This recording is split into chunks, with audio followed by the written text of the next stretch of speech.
ത്രിയേക ദൈവത്തിൻ്റെ തിരുനാമത്തിന് മഹത്വം ഉണ്ടാകട്ടെ. കർത്താവിൽ പ്രിയ സഹോദരങ്ങളെ, യേശുക്രിസ്തു തൻ്റെ സുവിശേഷം ലോകത്തെ അറിയിക്കുവാൻ നമ്മെ സദാ വിളിച്ചുകൊണ്ടിരിക്കുന്നു. യേശുവിനെ അനുഗമിക്കുവാനും യേശുവിൻ്റെ വിളി കേൾക്കുവാനും പലപ്പോഴും നമുക്ക് കഴിയുന്നില്ല. കർത്താവ് സ്വർഗാരോഹണം ചെയ്യുന്നതിന് മുൻപ് തൻ്റെ ശിഷ്യന്മാരോട് പറഞ്ഞു.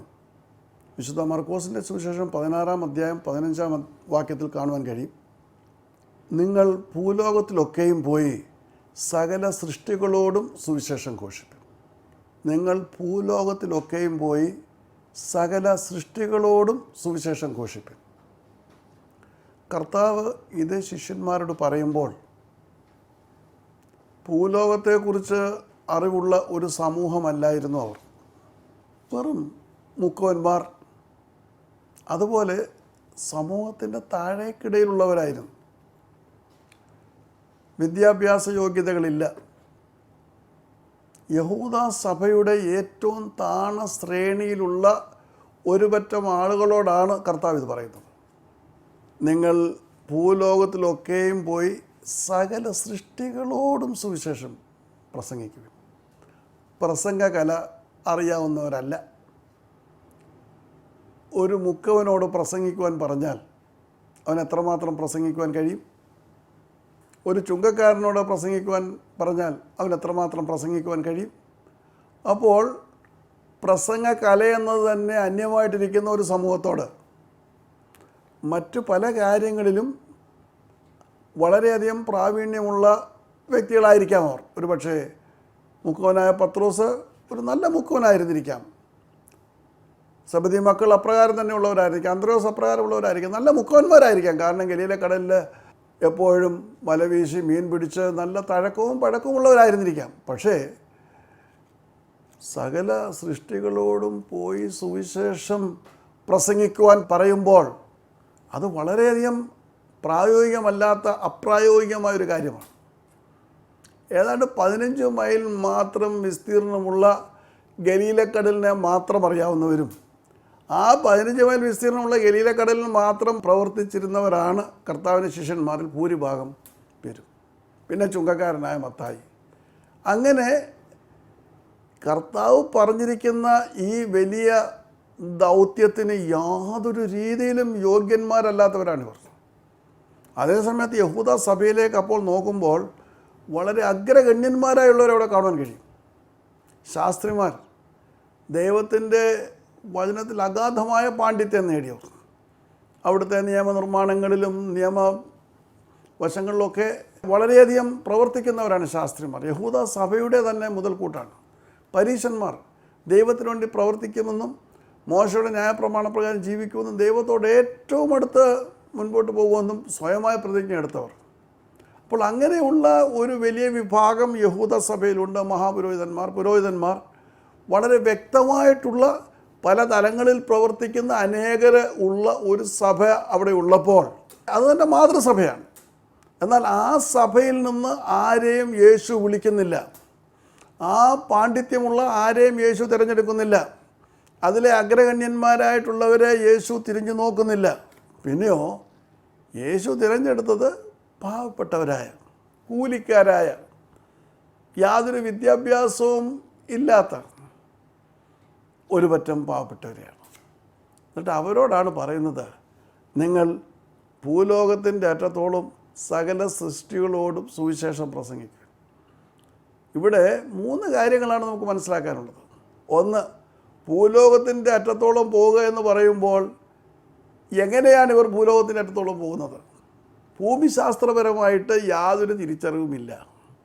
ഈ കർത്താവിൻ്റെ കാലത്ത് കർത്താവോടൊപ്പം ഗലീലയിലും യെരുശലേമിലും ഒക്കെ നടന്നുള്ള പരിചയമല്ലാതെ ഏതാണ്ട് ഒരു 130 മൈൽ പരിധിക്കുള്ളിലുള്ള യാത്രകളല്ലാതെ മറ്റൊരു രാജ്യത്തേക്കും ഇവർ യാത്ര ചെയ്തിട്ടില്ല. മറ്റൊരു രാജ്യത്തെക്കുറിച്ചുള്ള ഭൂമിശാസ്ത്രവും കർത്താവ് ഇവരെ പഠിപ്പിച്ചിട്ടില്ല. കാരണം അങ്ങനെയുള്ള ഭൂമിശാസ്ത്രത്തിനുള്ള അറിവൊന്നില്ല അവർ, കാരണം പഠിച്ചിട്ടില്ല, അഭ്യസ്തവിദ്യരല്ല. അപ്പോൾ ഭൂലോകത്തെക്കുറിച്ച് യാതൊരു വിവരവുമില്ലാത്ത, ഒരു യാത്രാപരിചയവുമില്ലാത്ത ഒരു പറ്റം ആളുകളോട്. കടലിലൂടെ എങ്ങനെ യാത്ര ചെയ്യണമെന്ന് ഗലീല കടലിൽ വള്ളം കൊണ്ട് കിടക്കുന്ന ഒരു വ്യക്തിക്ക് മനസ്സിലാക്കുവാൻ കഴിയുകയില്ല. അപ്പോൾ ആഴികൾ കടന്ന് അനേക രാജ്യങ്ങളിലെത്തുന്നത് എങ്ങനെയെന്ന് മനസ്സിലാക്കുവാൻ ഇവർക്ക് കഴിയുകയില്ല. ആ പശ്ചാത്തലത്തിൽ അവരോടാണ് ഒന്നാമതായിട്ട് പറയുന്നത്, നിങ്ങൾ ഭൂലോകത്തിൻ്റെ അറ്റത്തോളം, ചില പ്രത്യേക രാജ്യങ്ങളിലാണെങ്കിൽ മനസ്സിലാക്കുവാൻ കഴിയും. ഭൂലോകത്തിൻ്റെ അറ്റം എവിടെയാണെന്ന് ചോദിച്ചാൽ അതിന് മറുപടി പറയാൻ അന്നാർക്കും സാധ്യമല്ല. അറ്റങ്ങളോളം അവിടെ അതാണ് ആവശ്യമായിരിക്കുന്നത്. വളരെയധികം വ്യക്തമായിട്ട് ഭൂലോകത്തിലൊക്കെയും പോകണം, എല്ലായിടത്തും പോകണം, ഭൂലോകത്തിലെല്ലായിടവും പോകണം. ഭൂലോകത്തിലൊക്കെയും പോയി സകല സൃഷ്ടികളോടും സുവിശേഷം പ്രസംഗിക്കണം. എന്താണ് സൃഷ്ടികൾ? സകല മനുഷ്യരോടും.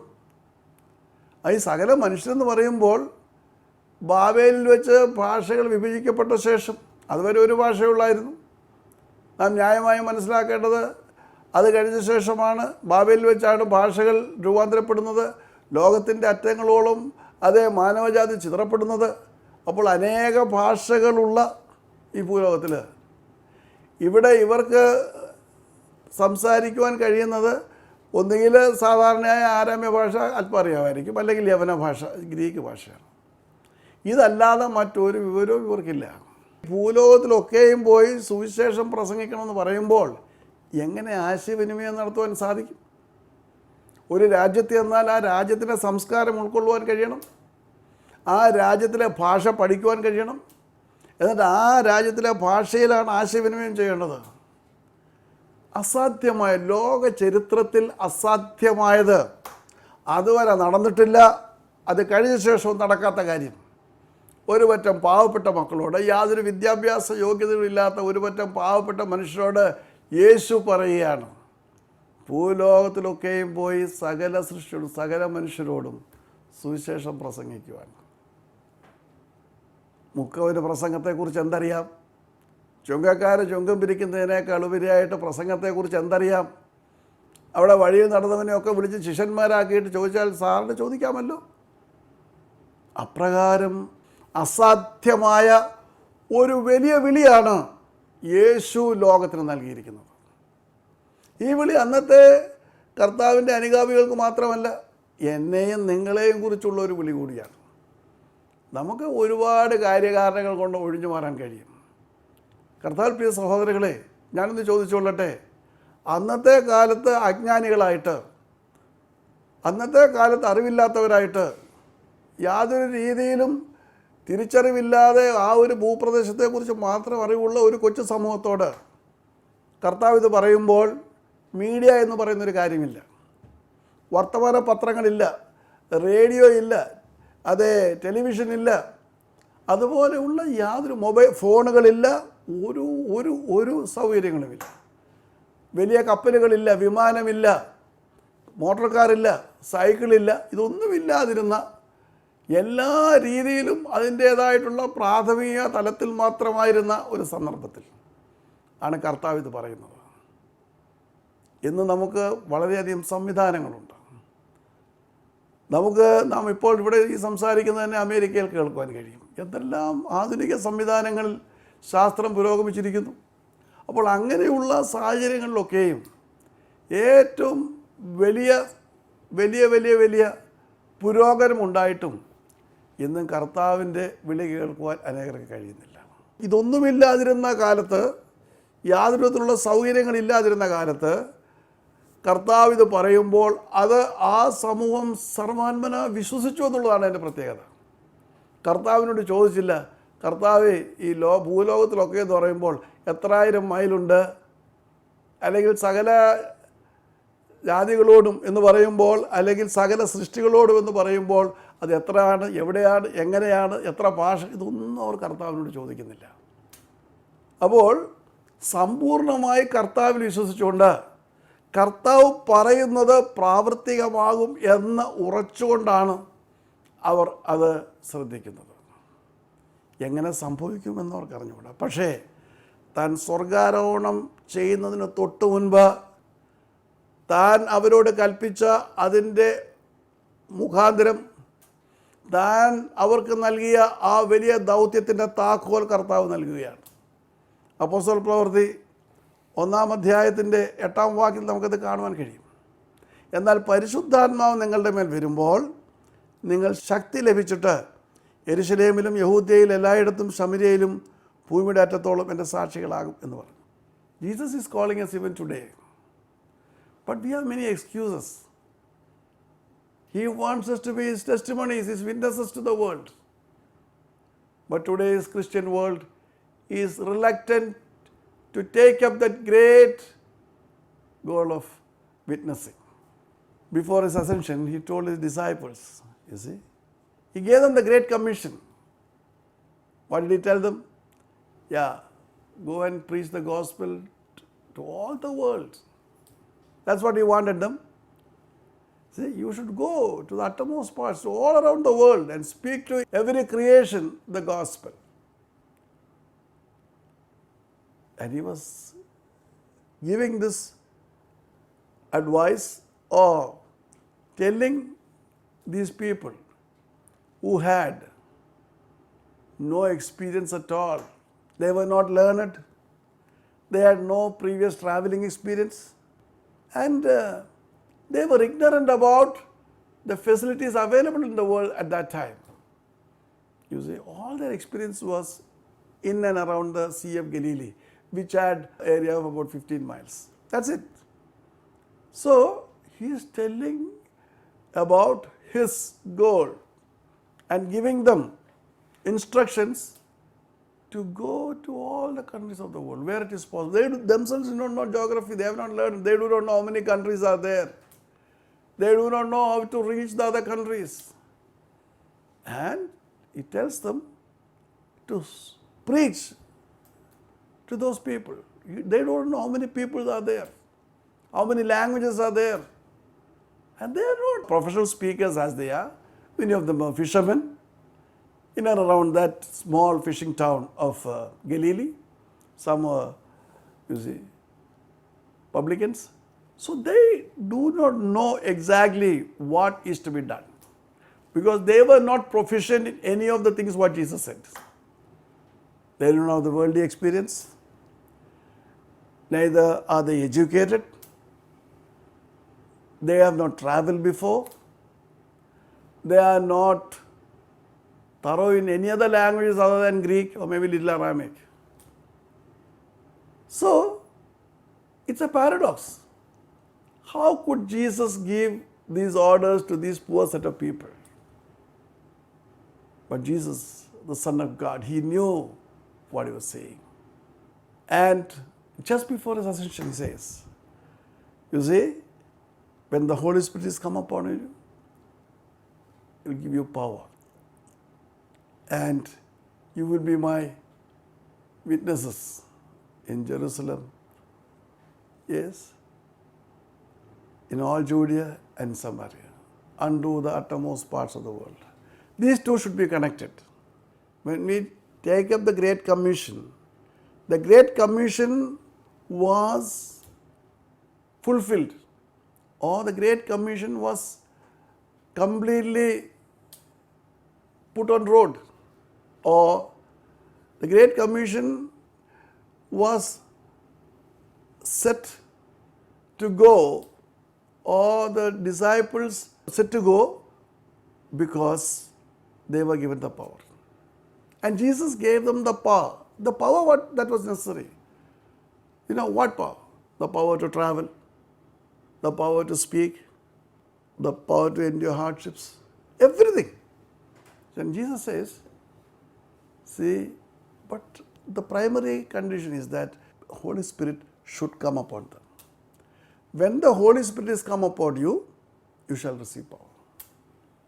Then they were not bothered. They didn't ask Jesus about any directions to go, any countries to go. They didn't ask at all. You see? It was the Holy Spirit who was the guiding force. And he told them where to go. He told them how to speak. He gave them the knowledge of countries and cultures. And that's how they started, you see. So the Great Commission was taken up by them and they started working on it after receiving the power of the Holy Spirit. That's the most important thing.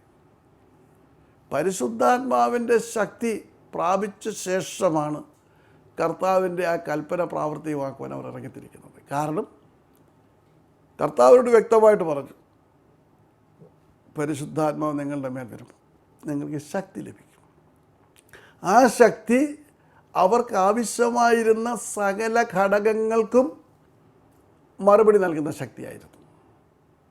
Galilee കടലിനപ്പുറത്തേക്ക്, യെരുശലേമിനപ്പുറത്തേക്ക് യാത്ര ചെയ്യാതിരുന്ന അവർക്ക് അനേക ദിവസങ്ങളും മാസങ്ങളും കടലിൽ കൂടെ യാത്ര ചെയ്യുവാൻ നൽകുന്ന ശക്തിയായിരുന്നു. അങ്ങനെയാണ് തോമസ് ലീഹ കേരളത്തിലെത്തിയത്. മോട്ടോർ ബോട്ടില്ല, കപ്പലില്ല, വിമാനങ്ങളില്ല, മറ്റ് യാതൊരു മാർഗങ്ങളുമില്ല. ഇറങ്ങിത്തിരിക്കുക, പരിശുദ്ധാത്മാവാണ് നയിക്കുന്നത്. പാമരം കെട്ടിയ പടകുകളിൽ പോരുക, യാത്ര ചെയ്യുക, പരിശുദ്ധാത്മാവാണ് നയിക്കുന്നത്. അങ്ങനെയാണ് കേരളത്തിൻ്റെ തീരങ്ങളിലെത്തുന്നത്. ഒന്നാമതായിട്ട് അതിന് വേണ്ടുന്ന ശക്തി. രണ്ടാമതായിട്ട് അടിമത്തം നിലനിന്നിരുന്നൊരു കാലമാണ്. ഒരു രാജ്യത്ത് ചെന്നാൽ അവരെ എങ്ങനെ സ്വീകരിക്കുമെന്ന് അറിഞ്ഞുകൂടാ. അടിമത്തം നിലനിന്നിരുന്നു പറയുമ്പോൾ ആരെയും അടിമകളായി പിടിച്ചുകൊണ്ട് പോകുവാൻ അന്നത്തെ അധികാരികൾക്ക് കഴിയും. തങ്ങൾ ചെന്ന് ചാടുന്ന സാഹചര്യത്തിൽ തങ്ങൾ അടിമകളായിട്ട് പിടിക്കപ്പെടുമോ, തങ്ങളുടെ അവസ്ഥ എന്തായിരിക്കും, അങ്ങനെ സ്വീകരിക്കപ്പെടും. ഒന്നാമത് ആശയവിനിമയം ചെയ്യുവാൻ ഭാഷയില്ല. ഭാഷയുണ്ടെങ്കിൽ എന്തെങ്കിലും മനസ്സിലാക്കുവാൻ കഴിയും. അപ്പോൾ എന്ത് ഉദ്ദേശത്തോടു കൂടിയാണ് ഇങ്ങനെ യാത്ര തിരിക്കുന്നത്? അവർ പോകുന്ന രാജ്യത്തെ കീഴ്പ്പെടുത്തുവാനുള്ള ശക്തി അവർക്ക് ലഭിച്ചു. തോമസ് ലീഹ കേരളത്തിൽ വന്നു. അതേ കേരളത്തിൽ വരുമ്പോൾ അന്നത്തെ ഇവിടുത്തെ ദേശനിവാസികളെ സ്വാധീനിക്കുവാനുള്ള കഴിവ് ദൈവം നൽകി. ആശയവിനിമയം ചെയ്യുവാൻ, പരസ്പരം മനസ്സിലാക്കാനുള്ള കൃപ ദൈവം നൽകി. അങ്ങനെയാണ് ഓരോ ശിഷ്യന്മാരും ലോകത്തിൻ്റെ നാനാഭാഗത്തേക്ക് പോകുന്നത്. അതിൽ ലഭിച്ചത് ശക്തിയാണ്. ആ ശക്തി നൽകുന്നത് പരിശുദ്ധാത്മാവാണ്.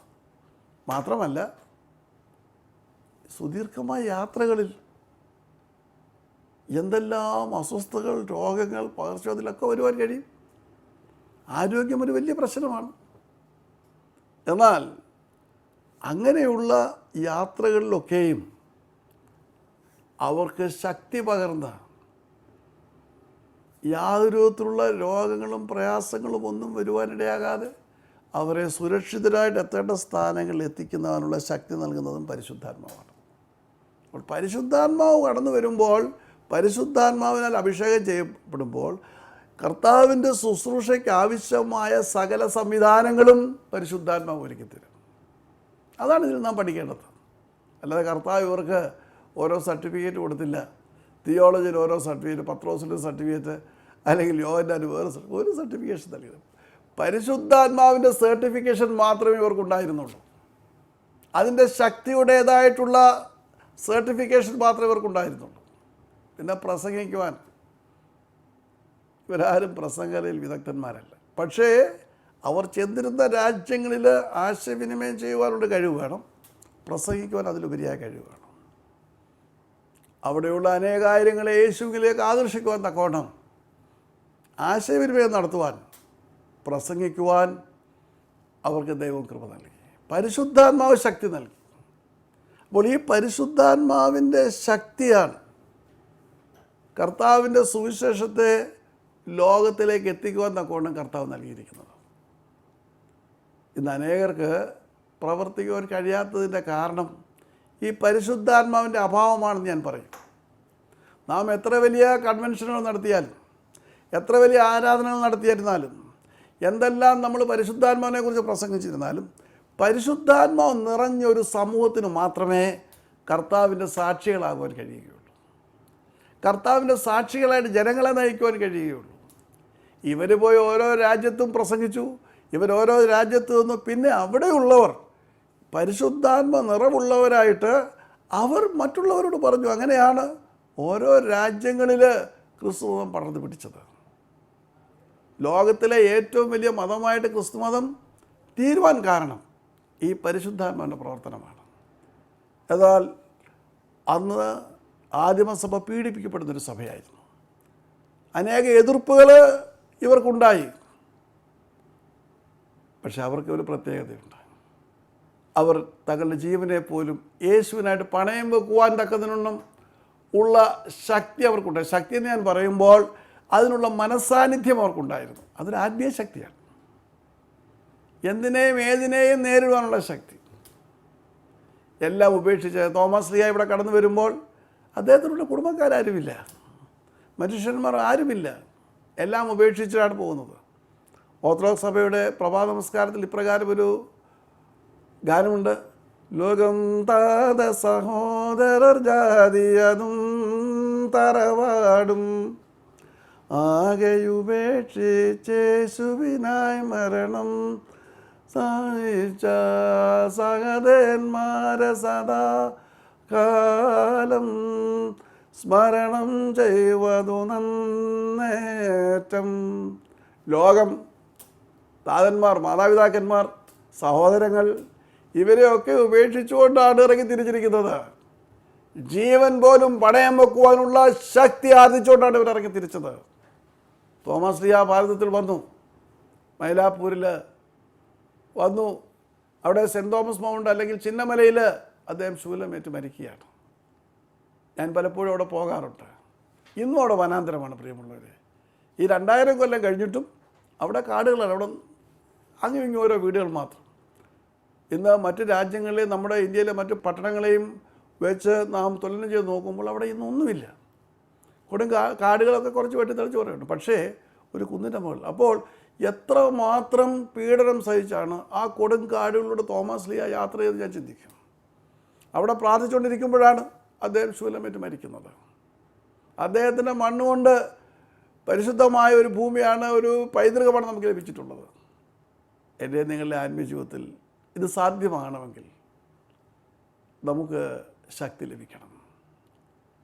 കർത്താവിൻ്റെ അപ്പോസ്തലന്മാരിൽ 11 പേരും കൊല്ലപ്പെടുകയാണ് ഉണ്ടായിട്ടുള്ളത്. വാർദ്ധക്യത്തിൽ സാധാരണ മരണം പ്രാപിച്ച ഒരേ ഒരാളുണ്ടായിരുന്നു, യോഹന്നാൻ ശ്ലീഹ. ബാക്കിയുള്ളവരെല്ലാവരും ഇതുപോലെ കൊല്ലപ്പെടുകയാണ് ഉണ്ടായിട്ടുള്ളത്.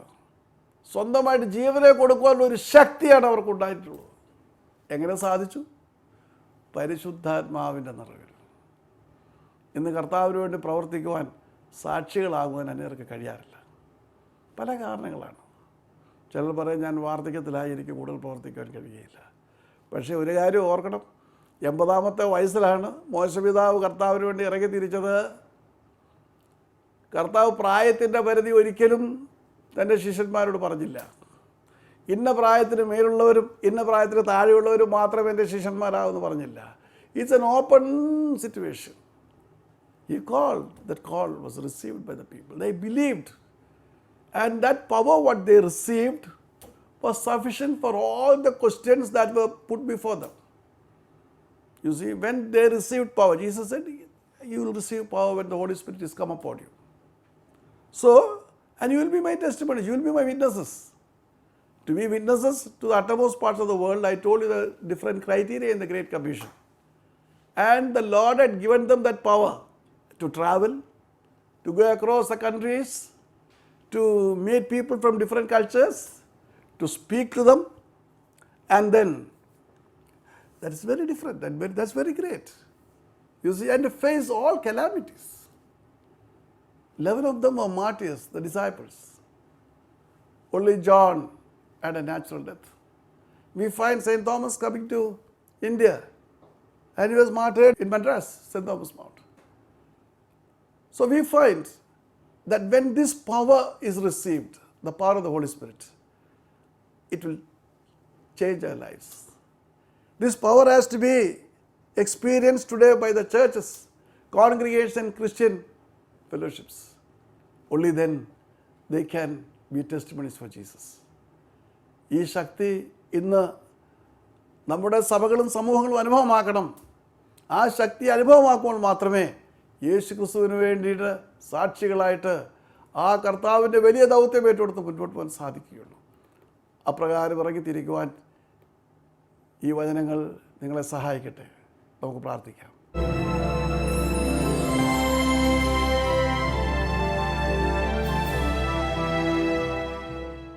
സ്നേഹിയായ ഞങ്ങളുടെ സ്വർഗ്ഗസ്ഥ പിതാവ് ദൈവമേ, അവിടുന്ന്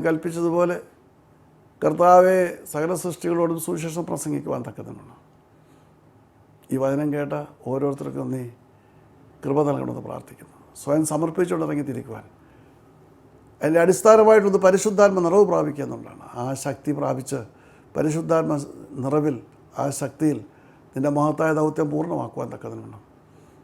കർത്താവെ, ഈ വചനം കേൾക്കുന്ന ഓരോരുത്തരെയും സഹായിക്കണമെന്ന് യേശുവിനെ അപേക്ഷിക്കുന്ന കൃപയുടെ കേൾക്കുമാറാകണമേ. ആം. ദൈവം നമ്മെ അനുഗ്രഹിക്കട്ടെ.